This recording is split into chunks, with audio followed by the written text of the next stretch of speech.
Sports Radio, your direct feed for all that is sports. Let's drop the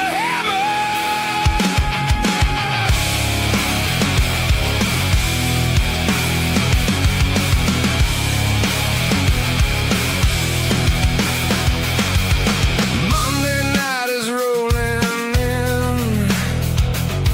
Let the baseball season begin. From the farm system down to the street. Single A, double A, feeling the heat. NCAA, softball and baseball, the diamond swing. Hear that Louisville slugger sing. Welcome to the Bullpen Bulletin, where the hardball magic is beginning. Mike, Patt, and Freddie B take the stand, the loudest baseball show in the land. Ice Sports Radio, heavy and real. That's just how we feel. That's just how we feel. From the month of March to the autumn breeze, bringing you games that are bound to please. We cover the pros and we cover the kids, every single play, everything they did. From the minor leagues up to the major show, we got the stories you gotta know. Through the rain, through the dirt, through the pain, hear the roar of the stadium train. You can't script October. No, you can't script October.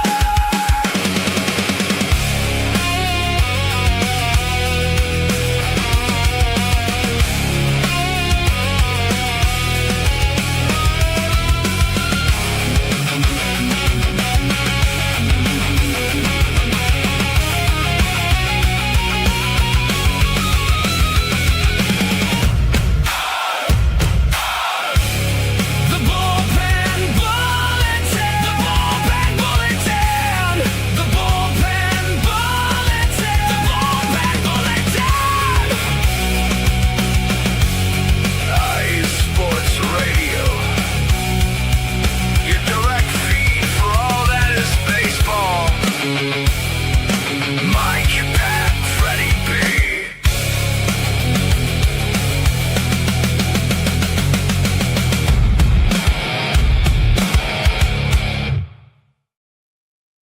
And good evening, baseball fans, and welcome to a brand new episode of the Bullpen Bulletin here on IE Sports Radio, your direct feed for all that is sports. Lots of baseball to get to tonight, and returning for me this week is my ever faithful co-host. He's been with me from beginning, and he's still here despite my best attempts. Maybe, I don't know, probably not. That's probably giving myself being a little too harsh on myself. But we've got Freddie B returning. Good evening, sir. Hey. How are you doing? I'm doing awesome, Mike. It's great to be back here. Unfortunately, was not able to be on last week's show, but the great Adam Karnik, my hockey, neutral zone co-host, filled in just lovely. Yes. That's what we do here at IE Sports Radio. We got to cut each other's backs here and can fill in at any time. But yeah, it's great to be back talking baseball with you, Mike, and thanks for having me back. Yeah, absolutely. And I'm going to hit the applause button again for Adam. Great for him give it to up for fill Adam, in man. short notice, and he crushed it. He even, as we will get to in a few seconds here, he even executed the great Bullpen Bulletin jinx. We're going to talk about how he did that here in just a moment. We also have Larry B jumping in the chat room, also noting great show last week. Yes, sir, absolutely. Before we dive into it, of course, if you're a fan of the show, please do follow us on X. You can follow yours truly at IESR_DMB, and you can follow Freddie at FreddieB_sports. And with that, we will kick it off with our score update. It is, of course, Monday, so there are live games going right now, although not a ton, as opposed to last week where every game was going. Only 4 of the 10 have started. Everything else on the West Coast. We actually have one that just went final. The Rays finished off the Tigers 4-1 in Detroit. The Rays really starting to run away with the American League here down the stretch. We also have the Nationals are currently leading the Rockies 10-2. That one in the top of the 8th. The Rockies are threatening there to see if they can get a couple runs across the plate. We've got the Red Sox and Marlins tied at 2. That one in the top of the 9th. And we've got the Rangers at the White Sox. The Rangers actually leading 6-2 in this one in the top of the 5th. Later on this evening, we have the Guardians facing off against the Angels. We have the Cubs at the Diamondbacks. We have Twins at Athletics. We have Phillies at Mariners. Man, this list just keeps going. We have the Pirates at the Padres. And then we've got the Reds at the Giants. Chase Burns going in that one, looking to improve on probably, I'm going to assume, I haven't looked, his MLB leading 14-2 record. I'm going to assume that's leading. I can't think. At least in the National League, yeah. Maybe Jacob Mizorowski is in that same category, but yeah, no, great season for him. And let's jump into it. Unfortunately, headlines aren't the greatest this week, so I apologize for the bad news slash kind of touchy subjects we have here, but we have to lead off with this morning's big news. The Astros, amid their skid where they have fallen back below 500 and essentially, well, they're tied for first place with the Rangers, but they fired GM Dana Brown. Dana has been the Astros GM since January of 2023 and will be replaced by assistant GMs. Looks like it'll be a combination of Charles Cook, Gavin Dickey, Connor Huff, and advisor, name that'll be recognizable to a lot of baseball fans out there, Jeff Bagwell. Yeah. So that's great. But Freddie, what do you think of this move? I understand the Astros had skidded a little, but I mean, still a team in the playoff hunt, very much in it. Now, did he get fired? Or I also heard that they mutually parted ways. So I don't know what brought this about. Does he have another gig lined up? But I mean, we're almost into September, and your team is fighting right now for the AL West. Kind of a strange moment in time for this to happen and go down for the Astros. But yeah, I don't know. I'm sure more news will come out in regards to Dana Brown and everything like this. But yeah, you never really see these kind of things this late in the season. I mean, we saw something like this in the NHL when they fired a coach, Vegas Golden Knights, with like 3 weeks left in the regular season, and then they go on to play in the Stanley Cup final. I don't know. I don't know what, what's going on with the Astros. Really disappointing season. I mean, every team in the AL West is under 500, and you're in first place, tied with the Rangers right now at 65 and 66. It's crazy. That is absolutely crazy. Yeah, reading the article a little bit more, it does look like it seemed like it was a mutual parting. Both sides. The owner and Brown both say, thank you for your time. It also notes that Brown's contract was set to expire before the end of the year, but still kind of just very awkward timing, and probably not the press that a team like Houston would like to have for the final 5 weeks of the regular season, which we are officially at the 5-week mark left today. So just overall strange move, but I guess we'll see how it plays out. Maybe he was destined to move on anyways, but he's not jumping into a new job at this point, I don't think. So, Yeah, I don't know what's happening with that. Yeah, it's a little bit of a shocking turn of events, but we'll see what goes on here for the Stros. Maybe this is something, whoever's going to be, the group of guys running the organization now can, really, put more of a hammer down on the play that they're getting out of the guys on the field. Outside of Yordan Alvarez, they're not getting anything. Right. And maybe one of the benefits is that, there'll be no mystery going into the offseason whether Brown is staying or going with the expiring contract. That's right. He's already gone. So I guess, that does send one message of, hey, he's out, new guys coming in, so they'll solve at least that part of the equation for their offseason coming up. Next up on the headlines, we have the latest on the collective bargaining agreement negotiations, and not really a substantial update. The two sides still have not made a deal. However, Rob Manfred did come out this morning, and his quote was, "We're planning on playing baseball next year." Okay. That's real Awesome. positive. Cool, Yeah. cool. That's good. That's good to say. I don't think I've ever seen an owner or a commissioner ahead of negotiations say we're not going to play baseball next year. That would be an interesting one to say. That would be like if the president of the United States got up during the State of the Union address and went, "We suck." Like that would, no, he's not going to say that. He's going to get up and say the state of our union is strong, and all of the usual mumbo jumbo. Yeah, I don't know. Apparently, they're talking every week, and I don't know what where they stand on this. The current CBA expires December 1st, so Yeah. we're getting down to the next 3-4 months.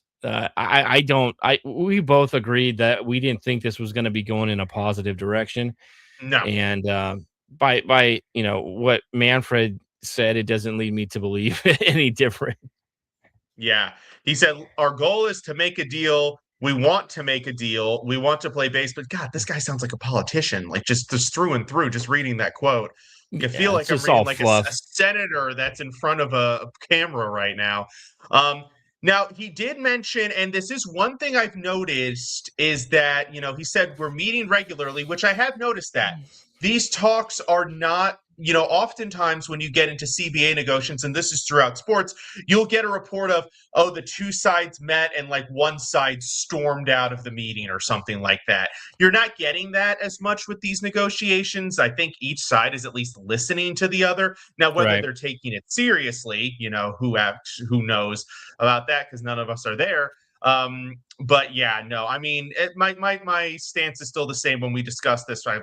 Gosh, it's probably been over a month since we discussed it, but Mm-hmm. this deal is not getting worked out before the deadline. It's not getting worked out in the 2026 calendar year. It's gonna be right up until there's like a serious threat of missing games, I think, before you finally see something, kind of hit. Yeah, former Braves, Cy Young and Hall of Famer Tom Glavine thinks this is going to be a repeat of 1994, and that's what I kind of feel as well. Ooh. That we're going to go down this route, but yeah, I don't know. We'll see. The news will continue to trickle down throughout the rest of this regular season and into the off season. So, Gotcha. I yeah, apologize, folks. I gotta plug my laptop in, so give me one of second course. here. Freddie, keep talking while I do this. No, man. I just hope we get things, squared away. But yeah, I don't know, how quickly things can come to terms. But crazy stuff, man. Hey, how about those Phillies again, Mike? Red hot Phillies, dude. They're like the Jekyll and Hyde of teams in baseball. They go on these runs where they, look so good and mighty, and then they fell back down like 8-9 games behind Atlanta, and now they're on another 9-game winning streak, capped off with a crazy 6-run 9th inning comeback win on Saturday. Yeah, absolutely crazy. Yeah, that comeback. Yeah, all of the runs they scored in that game were in the bottom of the 9th inning. Absolutely insane with one 2 there. outs. With 2 out. Yeah, absolutely. Yeah, no, whoever that poor Cardinals pitcher was, man, he's going to be thinking about that game for a while. We also have Brian Francione jumping in the chat here saying good evening. He's enjoying the sweep for his Red Sox. He's our resident Red Sox fan. So the sweep from this past weekend, good. And the Red Sox are keeping pace there. And then Ricky K, last year's co-host with us, if the MLB wants to argue competitive balance, the players should use the American League West and the third wild card as reasons why balance promotes mediocrity. That's an interesting take, but it's certainly proving the point as we are sadly back down to 4 teams in the American League with a winning record. Hey, and I'm you know going to what? touch. Yeah. Let's check it. Let's check in with Ketel Marte and see what he has to say about that.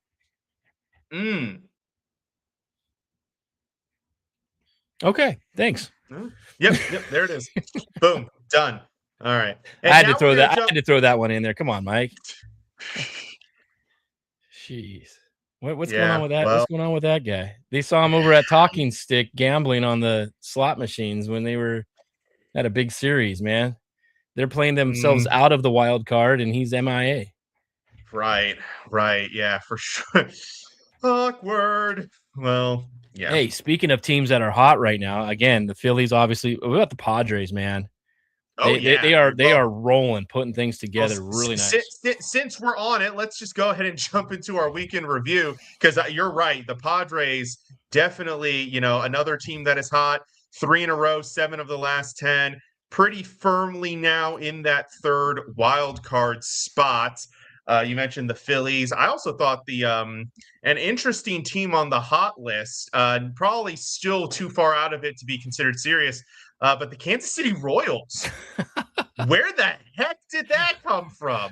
Right? 8 in a row, to essentially, if I recall, they essentially taken the Tigers out of the wild card race, which we have to note that was Adam Karnik's Mm. bullpen bulletin jinx special. Last week's wild card. For those of you who tuned in our wild card review, he said he thought the Tigers were the one team that were going to rise up and take over that third wild card spot, and that they would get it at the end of the day. And naturally, they had lost 5 in a row. So Yeah. I thought yeah, the Tigers. We both agreed. I thought we're in a good spot to fight. They were only like 2 games behind the White Sox yep. going into last week as well. So yeah, they've really fallen off right there. But real quick, if I could go back on Fernando Tatis Jr. and the Padres, Oh one of the yeah, hottest teams take in it away. baseball right now, and one of the most dangerous lineups. Like they're finally clicking right now. Tatis Yep. is tied with Pete Crow Armstrong for 12 home runs in the National League since the All-Star break. That is top in the National League right now. He has 17. Remember, he didn't have a home run until the end of May.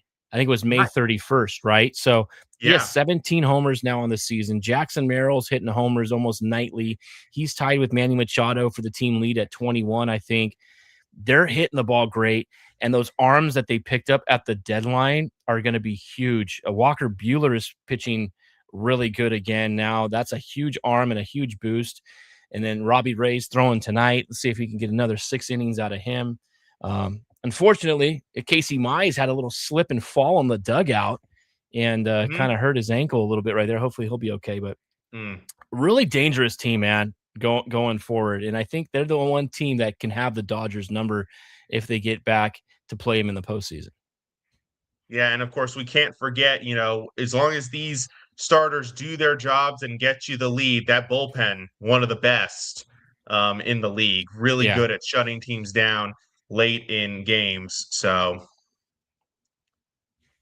yep. So Yeah. yeah, so the Padres hot, the Phillies hot. What about some knots? Who are some knots that we got to highlight this week? Obviously, we just talked about Detroit suffering from the jinx. They've lost 6 in a row now. Technically, they Mm. had not updated with the Rays game results. So now it's officially 6 in a row lost, down to 61 and 70. They're even behind the Mariners Yeah. in Yeah. the Speaking wild of, card standings now. So yeah. that's insane. What are some other who are some other cold teams to you, Freddie? I mean, there's really no surprise like that. The Rockies, obviously, losers of what, like 4 in a row, I think it, or 6 in a row right now. The Giants, they've been at the Yep. bottom. But a team that kind of surprised me, we talked a couple of weeks ago, they were already starting to trend downward, is the Nationals. Like, what Oh happened yeah. to Washington? They were, 2-3 games out Very of the wild simple card. And I have a very simple explanation. James Wood got hurt, and then CJ Abrams got hurt. okay, that's it. Boom, and that was their CJ Abrams hasn't been in the lineup for about a week. Mm. Boom, collapse in a week. Just completely, yeah. That's just And then they crazy were how fast that already, happened. yeah, we had already discussed them trending downwards. And by the way, I actually looked this up. So back on, I'm trying to remember which game it was. I'm going to check really quick for the second half schedule. So on Tuesday, July 28th, the Mm-hmm. Nationals beat the Toronto Blue Jays 8-6 to improve to 55 and 53 on the Mm. season. Since then, 6 and 18. Gosh. And that is inclusive That is inclusive of a 3-game sweep of the Reds. That's So come they're on. 6-18 with a sweep. So yeah, just a complete second half collapse. Honestly, it's almost bordering on the like kind of negligent on the management's part for just, oh, we're sucking. Okay, we're just gonna keep doing what we've been doing. Yeah. We're like, That they haven't made a major move. The that only move they sucks. really did make was when they called up Abel Ortiz after trading away Curtis Mead, a trade that is currently not looking great because Mead's doing really well in Boston, and Connor Early just got transferred to the 60-day IL, Okay. so he will be gone. They won't see him this year. Hopefully next year he can pair up at the top of that rotation, but he will be gone. Yeah. You know what? On a positive note for a struggling Angels team this year, Zach Neto was named American League Player of the Week. So, Hey, okay. I mean that dude, if you ever watch him play, he's a baller. Oh yeah.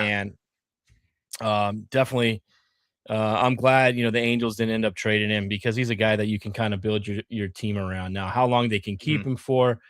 That I don't know, but he went 14 for 28, hit 500 with 4 doubles, a triple, and 2 homers over the course of the week. And then Fernando Tatis, his counterpart in the National League, was the player of the week as well. So a couple of SoCal guys getting some honors here and going forward with that. Absolutely, absolutely. Another team I'm going to highlight as being a little cold, and man, they've been really up and down since they peaked. The Atlanta Braves, not a great stretch here. 3-7 in their last 10, still holding a lead. However, the lead is down to 3 games. Yeah. They lost the series to the Brewers. They got swept by the Twins. Did not have that in my bingo card. Nope. They lost the series to the Diamondbacks. Just a really rough stretch for them. Yeah, speaking of the Twins, they were only 5.5 games behind the White Sox, and they just got swept by San Diego. So, I mean, so much inconsistency with a lot of these teams that are in the hunt. Texas, another one of those teams, they're tied with the Astros at the top of the AL West. They're beating the White Sox tonight in a battle of 2 first-place teams. So, which team are we going to get every single night? There's zero consistency across the board.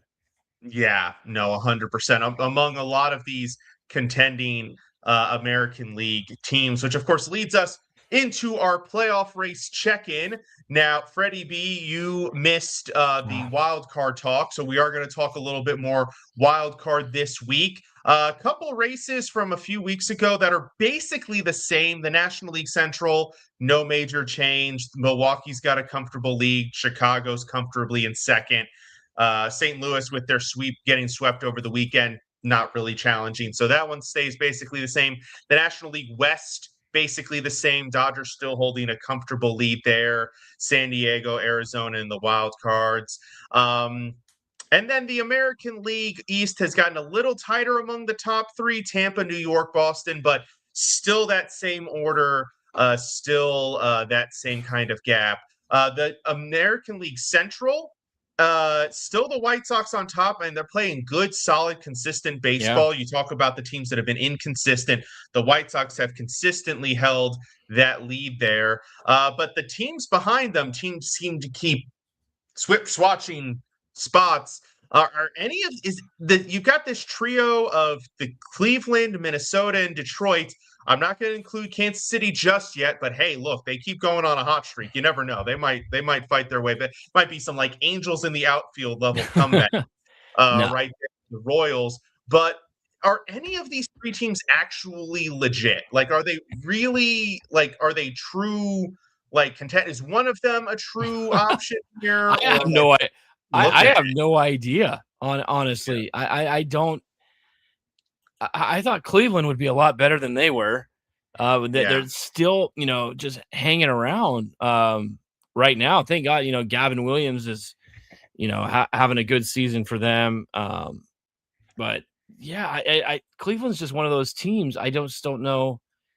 And Foster Griffin, you talk about league leaders in wins right now. He's That's 15-4. He's a game behind Sonny Gray, who's 16-3 record wise this year. I mean, they're getting really good pitching performances from Foster Griffin and Gavin Williams. But where's the offense?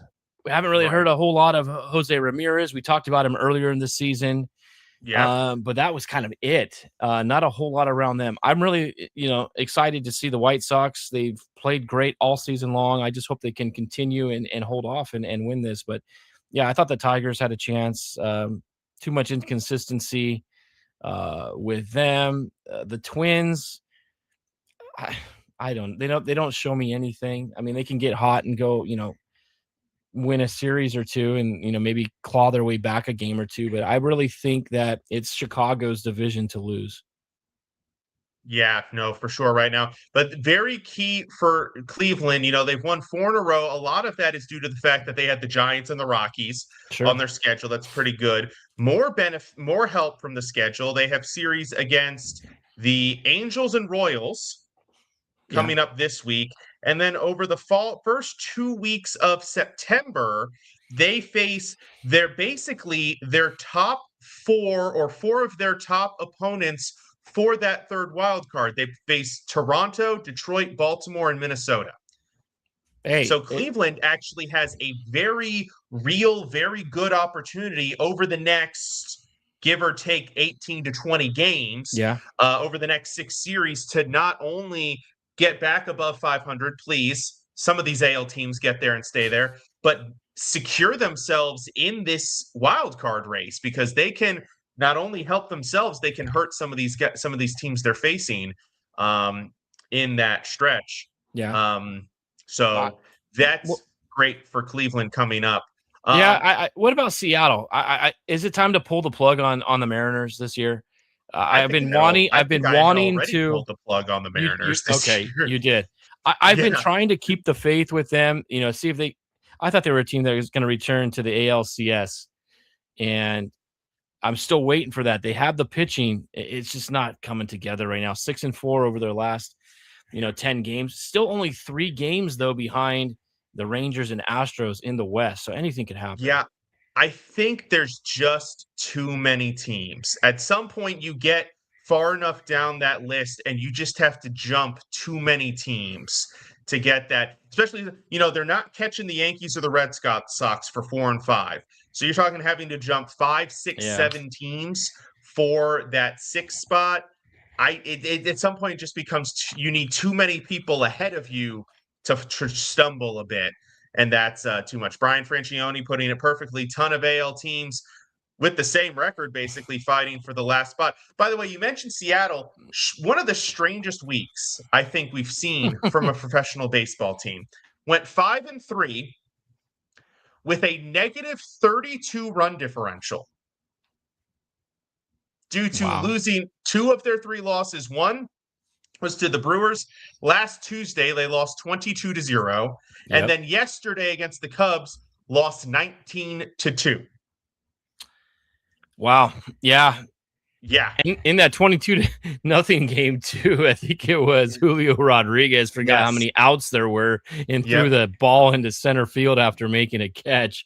I think it ended up. I think that allowed the a runner 22nd run to score. 2 runs to tag up and score. Yeah, there was a fun theory on social media that it was a fix because the over/under on runs was at 21.5. Oh, okay. So he threw it to get to 22, and that hit the over. I don't believe any of that stuff when it comes out, by the way. But yes, and by the way, another fun fact: both of those games started by Brian Wu, and he became the first pitcher since 1890 to start consecutive games where his team lost by 17 or more runs. What a stat that was, Brian Wu. What an absurd way to end up in the history books. That's the Central and also kind of the wild card, but we also got to talk about the AL West. Like, what do we? I mean, we do because they exist and this is a baseball show. So we do have to talk about them. Unfortunately, it's a professional courtesy. Golly, I waved a red flag last week. I was like, we have to really start preparing ourselves for the possibility that a team with a losing record is going to make the playoffs in the American League this year. Now, thankfully, since then, you have three teams for two spots as things currently stand: the Guardians, Rangers, and Astros. They're only one game below 500. So, decent chance that two of those get two or a little bit above 500. So, we might not see it. But Well, you want to start at the bottom with the A's, or oh yeah. Realistically, I mean, you can't count them out. Shoot, even ESPN doesn't even have them at a 0.0. Well, they don't have anybody at a 0.0. They don't do that until eliminated. Jeffrey Springs taking the mound tonight. I think they're already losing in that game. He's got 19 straight games without a win. He started the season 3-0. He started the season 3-0. He's at 3-11 record wise, but hasn't picked up a win in 19 straight games. So that's rough for him. How disheartening must that be? Yeah, that's got to be really disheartening. But yeah, all I can say about the American League West, golly, everybody with a negative run differential too. That's just atrocious. It's so bad. All I can say is I hope somebody gets above 500 and to win the division. That's my only hope at this point. That's all I can really, shoot for. Don't care who it is, just whoever does it, get above 81 wins, please. I don't know. I think the magic number is going to be about 78 wins. That would be atrocious, wouldn't it? But that does lead to a topic I wanted to throw out there. So one of the big arguments and big, problems that people are having with this American League race right now. So the way the playoffs are set up with the 6-team format, which has been around post-COVID, I think it is when they finally locked this in. So you have the 6 teams that make the playoffs in each league. The top 2 division winners get a bye. And then the wild card round, you have the third division winner, who's the 3 seed, plays the last wild card team, which is the 6 seed, and then the top 2 wild card teams play each other. Now, the winner from the 2 wild cards, 4v5, goes on to play the 1 seed, and then the winner of 3 versus 6 goes on to play the 2 seed. Well, the way that is shaping up currently is you would have the Rays currently, or whoever wins the East. I don't want to assume it's the Rays, but whoever wins the East will get the 1 seed. Mm-hmm. The White Sox, who are probably going to land in the 85 to 87 win mark, is going to be the 2 seed and get a bye. The winner of the American League West, let's say they win 80, 81, 82 games, is going to get the 3 seed and play the 6 seed, which is currently tracking to also have a very similar low 80s win total. And that team will go on to play the White Sox. Yeah. Meanwhile, the 2 losers in the American League East, who are pretty confidently, I think we could say at this point, the second and third best teams in the conference, in the league, are going to play each other, knock one of the other out, and then that team will have to go play the Rays. Yeah, it's crazy. 3 teams, all with 70+ wins, and only one of them is going to come out of it. Yeah. I think this year may spark some interesting conversations, since they're already negotiating the CBA anyways, about how they really do seeding for the playoffs. Now, other sports have had problems like this for on and off for a while. We saw it in the NHL. You and I talked about that in the West, how the second best team in the West had to play the third best team in the West, basically, just because of the way the seeding. Similarly, in the NFL, we have seen teams win divisions with losing records and host wild card games against teams that have 10, 11, 12, 13 wins. What do you do, Mike? Do you So here's my thought. Okay. I really like, and I might have expressed this earlier in the year on this show, or maybe it was on 3 and Out at some point. I really like the way the NBA does it. basically everybody's divided into the two conferences, and they're just ordered by record. Yes. Divisions only matter for your game schedules. That's really all that matters. Now, and thankfully, they haven't had a scenario yet where a division has been so awful that no team makes the playoffs. The winner still seems to make the playoffs, and there's probably a rule in there where the winner of each division makes it in. But it doesn't matter if you win your division. If your record is 44-38 and you win it, you're going right where the 44 and 38 teams should land. 7 seed, 6 seed, 7 seed. I remember there was one year where it was only, I want to say the Atlanta Hawks from the Southeast Division were the only team with an above 500 record. They were the only team that made the playoffs. They were like 44-38, and they were the 7 seed. Yeah. They didn't get a bonus because they were in a crappy division. I think that would be a very fair solution to this problem. Now, I still think you have to set it up where the division winner still makes it in, even if there may be a team that has a slightly better record. However, once you make it, you reseed everybody by record. Yeah. So I think if you're gonna do reseeding like that or do like bracket style, then you're gonna have to make it an 8-team playoff bracket. Which, Six if they teams do expand, they do expand to 32, like they've been saying, that might be something in the cards. Yeah. Or are you? I mean, you could throw out the thought of like what they do in minor league baseball and split it between a first half and a second half. Yeah, you could do something like that. But I think, and if you look at the American League, if you were to do this reseeding the way they do it in the NBA, you'd have, as things stand right now, you'd have Tampa as the 1, gets the bye. New York Yankees are the 2, they get the other bye. Yep. Red Sox would be the 3. They would face off against the last team to make it in, whoever that would be. White Sox 4, and then they would get the next, probably, whoever the next team is. Let's just say right now it would be White Sox against Cleveland, and then Boston would be playing whoever wins like the American League West. The Astros. Yeah. Yeah. And so Boston gets the Astros, and then that game you keep the 3-6 matches up against the 2.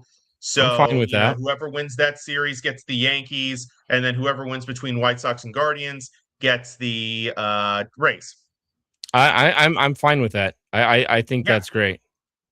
Yeah, simple solution. Now, again, it's interesting because it's only been the last maybe couple of years where we've had these weird scenarios start to pop up. If you go back through 3-4 years ago, the winners of the divisions were winning 90+ games, every year. We're seeing that. We're seeing teams that are going to do that in the National League. Yeah. Now, the National League is going to have a very normal, non-controversial, expected playoff format. It's going to be fine. But the American League is going to make everybody maybe stop to think, hey, maybe there's a better way to do this. And I look back in history, there was one other example I saw where a team really kind of got messed up with this formula, and it was back in 2023 when the Orioles won the American League East with 101 games, and they got the first round bye. Right. And Tampa finished second in the division with 99 wins, and they had to play in a wild card round. And oh, by the way, they ran into the hottest team in baseball at the time, the Texas Rangers. Yep. Got knocked out, and the Rangers ended up running on to, actually win the World Series that year. World Series, yeah. Yeah, so yeah, I liked it. You have to reseed because just to make it more fair for the teams that have done well, they have to be rewarded. You don't want to waste the top 3 teams and have 2 of them eliminated so quickly. That sucks.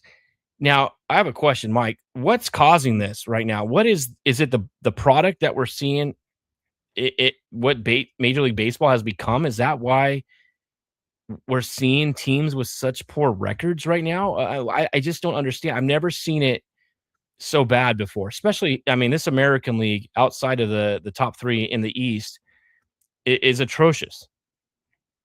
Yeah, I mean, gosh, that's a great question. One of the things about this year that I've noticed is that compared to like maybe the last 3 or 4 years, every year in the last basically since COVID, maybe even a little bit before COVID, there have been one or two teams that have just been horrifically bad. Sure. You know, losing 110, 115, even 120 games, like historically bad. Obviously, all of those losses have to go to teams. So that, kind of artificially inflates everybody's record. The year that the White Sox went 41 and 121, sorry to call them out, they were 80 games under 500. That means that the other 29 teams were, by default, 80 games over 500 Right. combined. Yep. That's how the math of the league has to work out. This year, while there are bad teams, don't get me wrong, nobody is so atrociously bad that the league is getting a massive benefit from like an extra 10, 15 wins. So there's fewer wins to go around amongst the top teams. More parity, I guess you can say it More is. parity. But You could point to some of the dissension of the talent that people have noted going to LA. A lot of those guys have kind of run there. I think that's maybe been like a slow attrition over time. Guys phasing out. But you can't blame it all on that. Maybe it's just an overall. We can talent. blame the Dodgers all we want. Don't forget. I know. Maybe it's just I don't know. Personally, I don't like it how it is right now. I don't like the way the standings are and just the blob of teams all clustered together like that. I don't like that at all. I'd rather have teams that are terrible, and then you have the elite teams, and then you have teams that are mid. This to me is just a mess, and I just don't know if it's a byproduct of the talent that we're seeing now in Major League Baseball, or the way the organizations are being run, or player development. I don't know what's causing this, or if it's just teams are just that evenly matched. Yeah, I mean, yeah, it's weird, and we could probably sit here all night, trying to put our heads together and ponder different theories. Unfortunately, we don't have that much time. But yeah, no, it's just it's an interesting problem. It's very recent. We haven't seen a year like this, I don't think, in quite some time. Like, I know there have been recent years, like individual like races where like a team is getting in at like 83, 84 wins, maybe one spot. Last year, the Cincinnati Reds got the last wild card team at 83 and 79. But I mean, come on, you've got there are teams let's be real. With 30 games left, with 31 games left, the Seattle Mariners should not be in any conversations for the playoffs at 62 and 69. Not at all. Like, they should not even be people should be planning their October get-togethers in Seattle, because there's no hopes of a playoffs. Yeah. Well, and you know what? Yeah. The one common denominator between all the teams that have great records is they have great pitching. I think that you can point your finger as to all the teams that are very successful this year: Brewers, Dodgers, Braves, Cubs, Phillies, Padres. On the back end of their bullpen is good. Now their starting rotation is better. Same thing on the American League side. The Yankees, Red Sox, and Rays, best pitching in the American League. Yep, 100%. You have to have arms in order to be successful in this league. And I think it's more so evident now with the way that pitchers, you're only getting 4 to 5 innings an outing from these guys. There are no horses anymore. And those that are very rare. For sure. The current league leader in innings pitched is Christopher. No, it's not Chris. It's Sandy Alcantara. Sandy Alcantara. He just pitched today, I think. Yeah. So 176 innings pitched. He's probably going to get to 200. Yeah. before the season goes. Then you've got Christopher Sanchez at 168. He might get to 200. He's been going a couple shorter outings lately. Then it's Michael Wacha, who's got 162. He's not getting there. So you're talking about one, maybe two guys getting to 200 innings. Maybe two guys. And by the way, it was similar last year. Let's look at last year really quick. I'm pulling up last year here too. Yeah, three guys: Logan Webb, Garrett Crochet, Christopher Sanchez made it to 200 innings. Well, we know Christopher Sanchez is reliable. Yeah, good for him. Year before that, there were four guys. Zach Wheeler got to exactly 200 innings. That's funny. But yeah, and it's, and I'm just going to do something for fun just because I like to see this. Let's go back to pick a random year, in the 2000s. 2006. 2006. All right, let's go back to 2006 regular season. Let's see. The top, golly, it doesn't even have it numbered. That's how many guys did it. Like probably 45 pitchers made it to 200 innings that year. Yeah, you have to go to page 2 in order to see. You almost have to go to show more to get through all the guys that went to 200. And we're going to have two. Now, again, is this talent? Is this analytics? Is it I don't know. There's so many factors now. That's 20 years ago. We see 50 guys throw 200 innings. We're going to see one, maybe two this year. Crazy difference. Well, on that note, we're going to go ahead and take our break. When we come back, we're going to jump into some upcoming matchups for this week. And then we'll also go down on the farm with a special down on the farm topic tonight. And then we'll end it with our Around the Diamond segment. So do not go away. You are listening to the Bullpen Bulletin here on IE Sports Radio, your direct feed for all that is sports.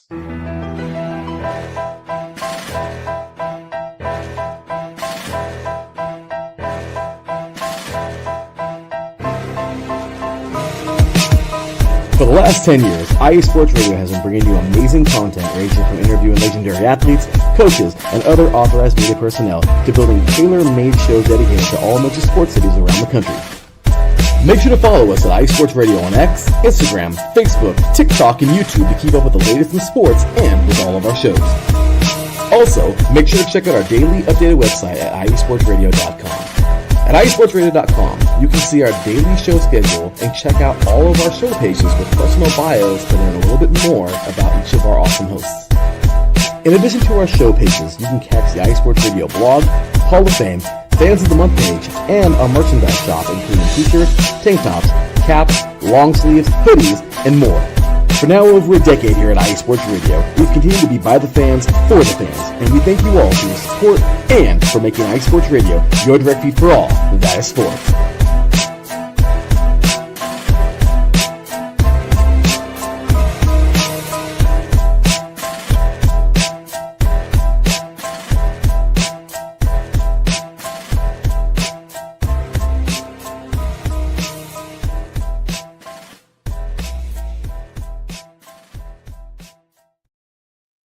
And welcome back to the Bullpen Bulletin here on IE Sports Radio, your direct feed for all that is sports. We are on to the second half of our show, so we're going to jump back in with another score update. We have two more finals in the books. The Red Sox got a couple of late inning runs to beat the Marlins 4-2. So they will improve to 72-59 on the year. We also had the Nationals finish off the Rockies 13-3, much needed victory there for them. Cade Cavalli getting the victory in that one for the Nats. So those games have gone final. The Rangers are still beating the White Sox 8-2 in the middle of the seventh. So that is our hope of another 500 team in the American League is right there. We'll see if the Rangers can hold on. We have the Guardians and Angels underway in Anaheim. That game is tied at 0 in the bottom of the second. The Cubs off to an early lead against the Diamondbacks 1-0. They also have bases loaded there in the top of the second. The Twins are leading the Athletics 1-0. That one also in the top of the second. The Mariners and Phillies off to a fast start. The Mariners leading 3-1 in the bottom of the first. In that one, a 3-run home run by Julio Rodriguez to get them going there. We have the Pirates and Padres tied at 0 in the bottom of the second. And the Giants are beating the Reds 2-0. That one in the top of the second. So now we are going to jump to our upcoming matchups to watch, where we take a look at the week ahead and see which games are must-see baseball here. So Freddie, I'll let you kick it off with some of the games that you are watching during the week and then over the upcoming weekend. Yeah, during the week, I think the Phillies and Mariners is a big game series. Obviously, the Phillies 9 games winning streak. The Mariners have got to do something in order to, they're 3 games out of the West and 3 games out of the wild card. If they get a winning streak going, they can find themselves right in the middle of both hunts. So I think that's huge for Seattle. I still think that they're a team that can get it done. I'm not giving up any hope yet on them. As far as like next weekend goes, I think the Astros and Yankees, or Astros and Yankees finish up, this series this week, and then as you get into the weekend, the Astros are at the Mets. I think it's a big week for the Astros, both series in New York. The Mets aren't playing terrible baseball right now, but if the Astros want to, contend and fight for the division in the West, they've got to go through the Yankees, who are a very good team, and the Mets, who are playing some pretty good baseball. Yep, absolutely. By the way, Adam Karnik jumping in the chat saying, good to see you back, Freddie B. Thanks, Adam. Also pointed out, at this point, is the pitchers can't go a third time through the lineup an example of the tail wagging the dog? That's an interesting thought there. Are we handicapping ourselves too much with this logic? And Adam Karnik is going to bring up one that I was going to bring up for during the week. Braves and Dodgers squaring off, that series starting tomorrow. That's going to be a really good one to watch. I also like this Cubs Diamondbacks series too. One wild card team, one very close to wild card team in the National League. So that's a really good one during the week. Looking ahead to the weekend, I'm just now clicking on it. There's a bunch of good matchups this weekend.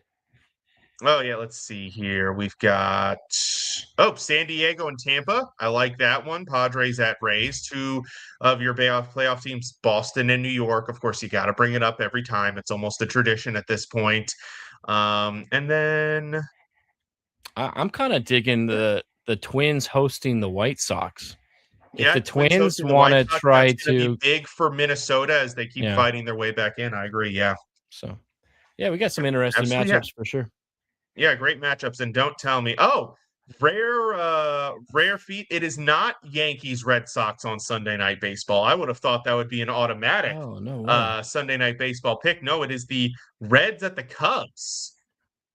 Chase Burns versus Kevin Gausman getting the Sunday night bump. Maybe we can get a flex on that one. Yeah, maybe. I am looking to see what our let's see, Tuesday. I'm looking to see what the game I'll get to watch on Tuesday is. I always get a game on Amazon Prime on Tuesday, so that's my live baseball this right Tuesday there. here. Who's playing on Amazon? Let's see. Can't really tell. I don't know. Oh, wait. Oh, it's on Wednesday. It's Houston at New York. Okay. So that's my live baseball game this week. Fun. Fun. So now we are moving to our Down on the Farm segment. Now this week we're going to do a little different. Kylie McDaniel of ESPN released, this was late last week, his updated top 100 prospect rankings. And MLB.com had also updated their rankings a couple of weeks ago, post trade deadline and draft and all of that stuff. So it looks like both ESPN and MLB.com have Brewer shortstop prospect Jesus Made as the number 1 prospect. Very similar top 10s, but player order a little different. They each have Franklin Arias from the Red Sox is ranked highly in both. Leo DeVries from the Athletics, former Padres top prospect. He is ranked highly in both. Eli Willits of the Nationals ranked highly.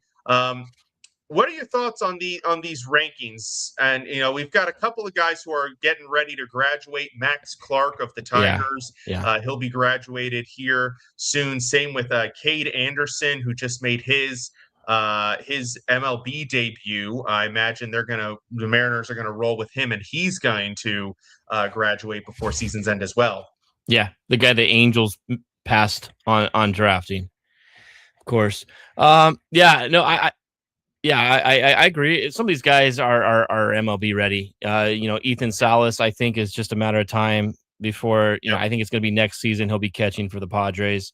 Walker Jenkins, we talked about him and Oh, yeah. how great, he could be potentially. Jose DePaula, obviously with the Dodgers. They didn't have to trade him away in the Tarek Skubal deal. But one kid, Highway robbery, by the way. yeah, I know.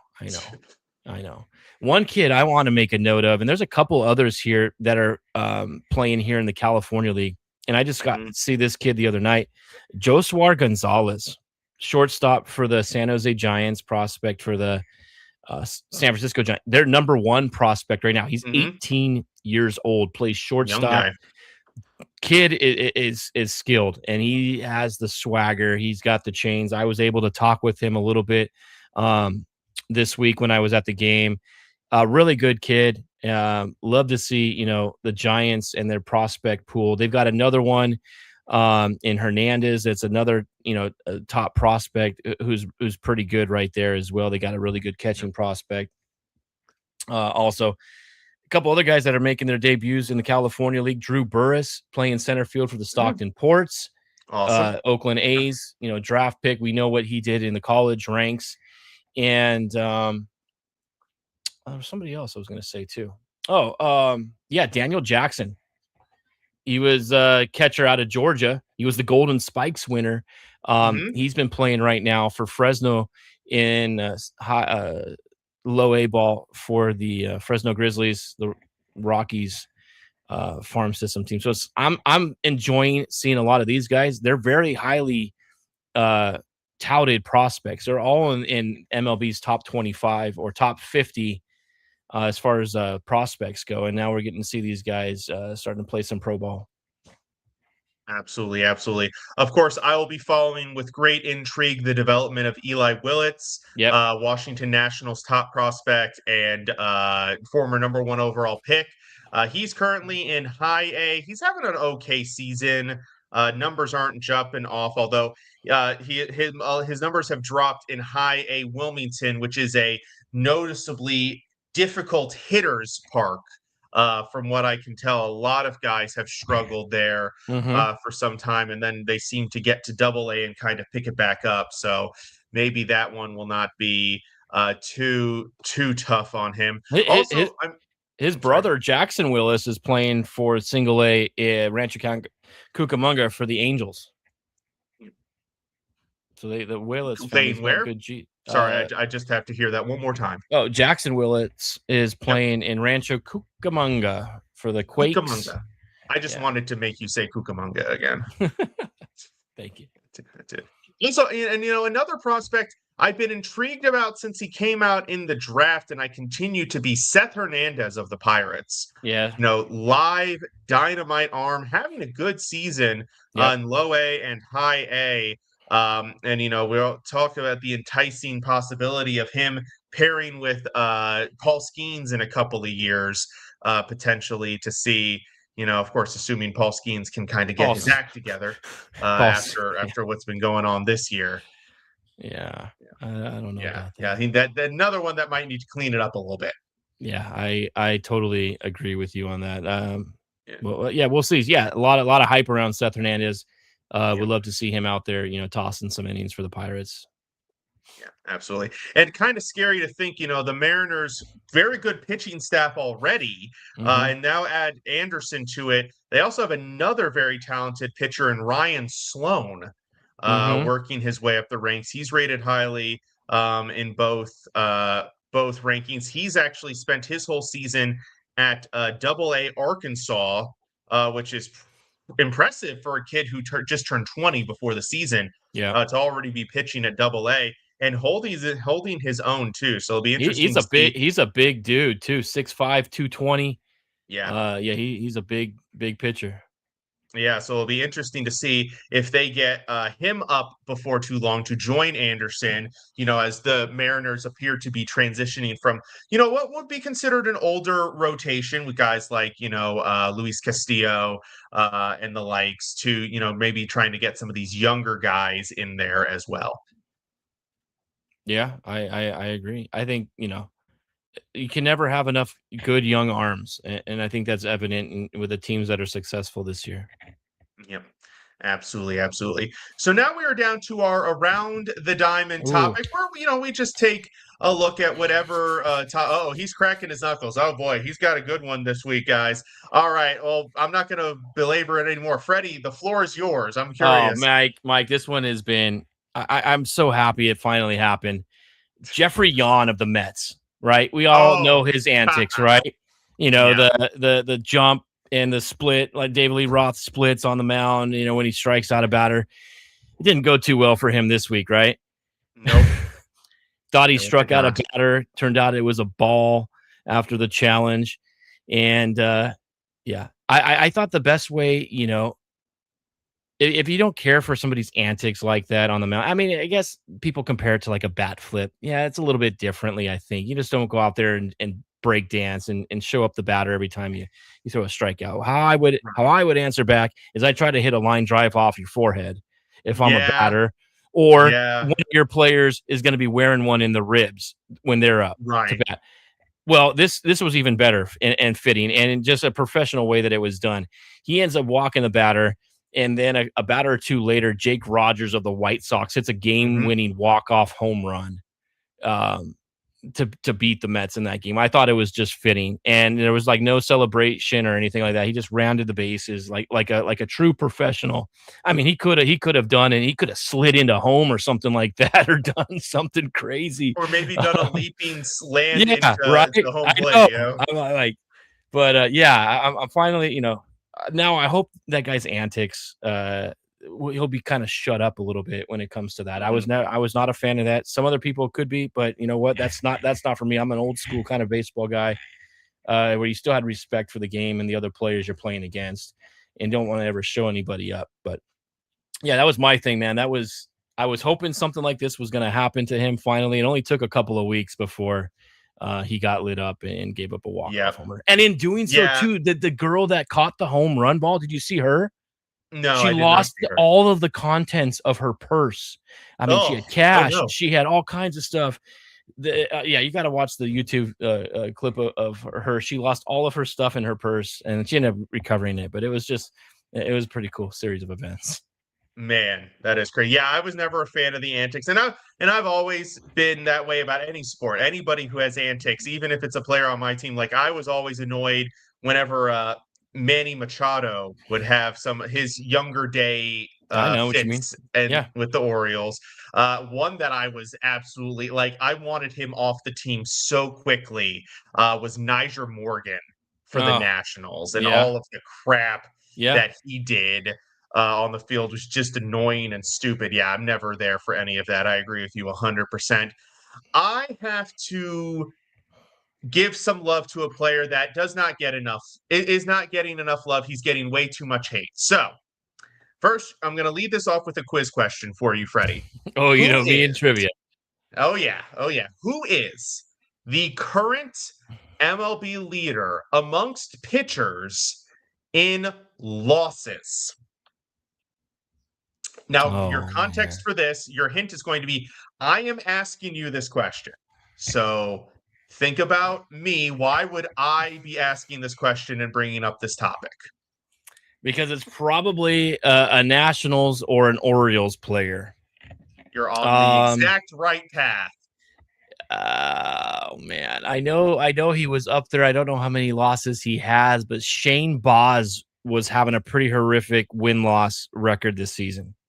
You are correct. Shane Baz is the MLB leader in losses with 14. He is 4-14. Now, he is doing this, by the way, with a 4.04 ERA. Not terrible. And by the way, if his bullpen relievers could actually get him out of an occasional jam that he gets pulled from, he'd be under 4.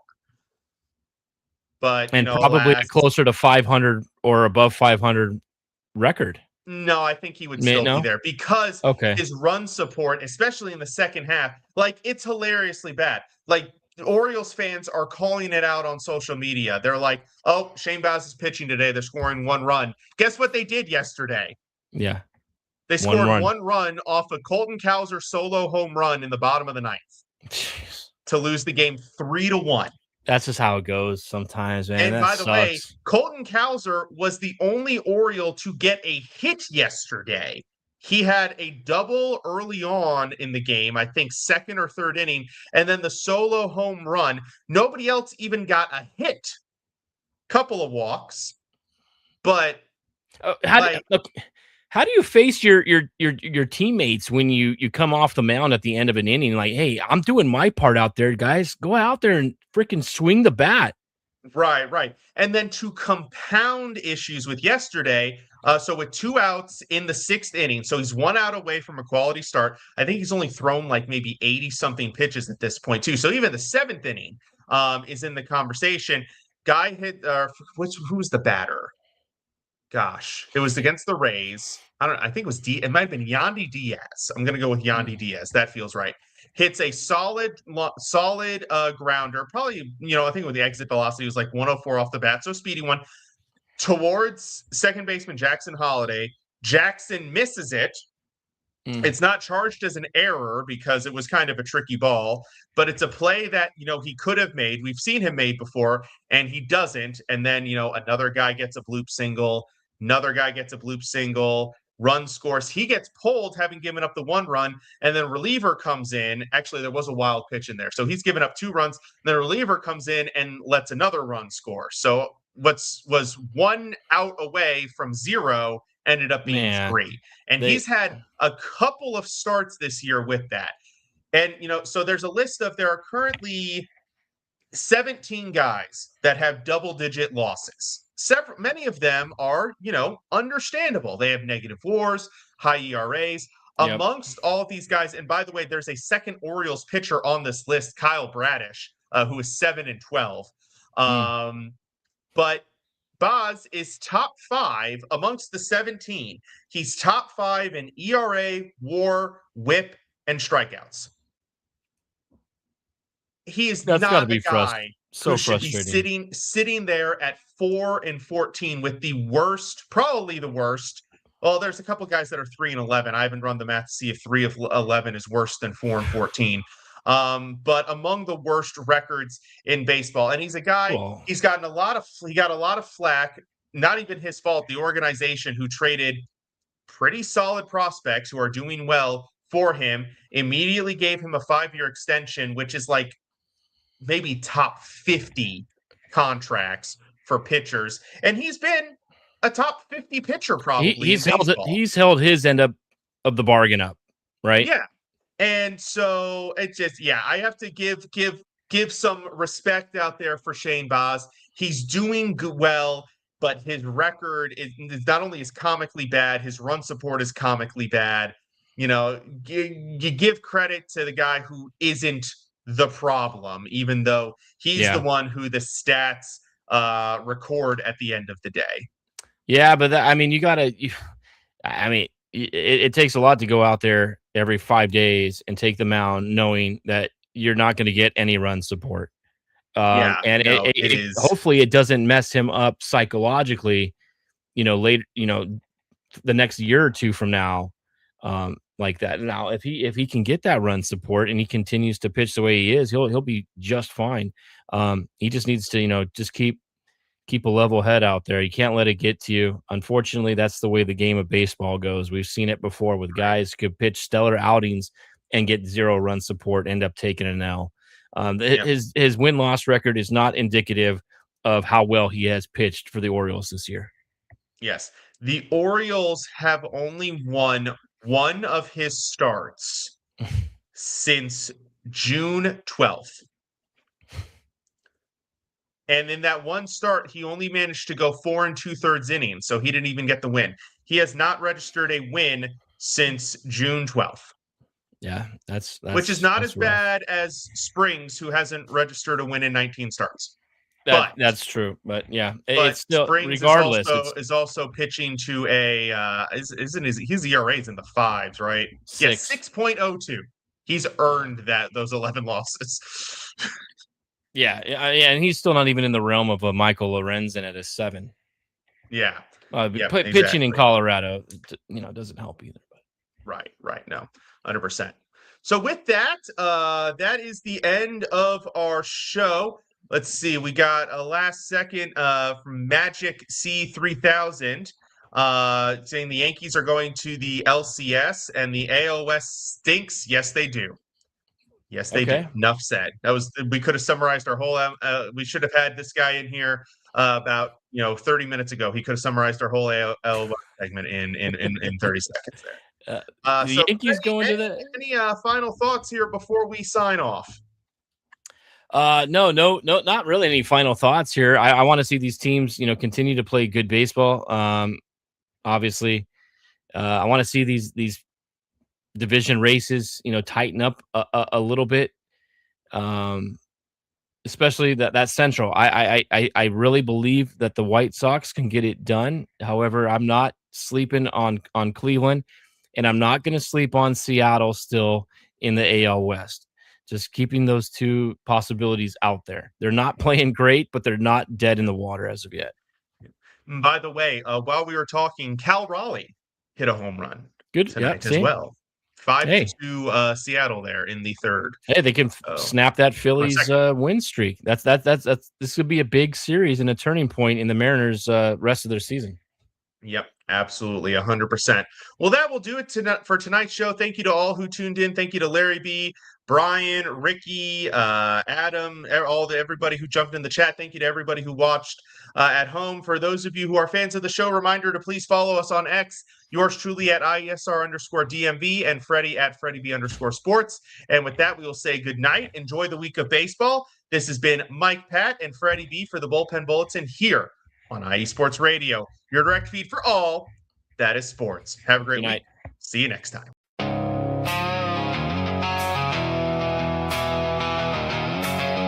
IE Sports Radio, your direct feed for all that is sports. Let's drop the hammer!